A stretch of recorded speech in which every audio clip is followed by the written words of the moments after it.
Kas diwan. Ani aman kira gede kan.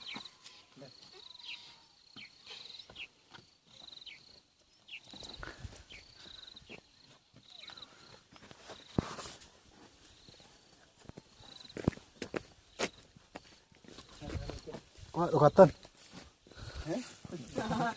Beda beda. Jangan.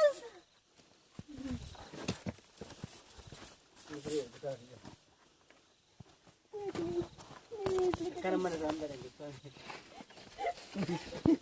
Amo tadi ini. Amo tadi ini.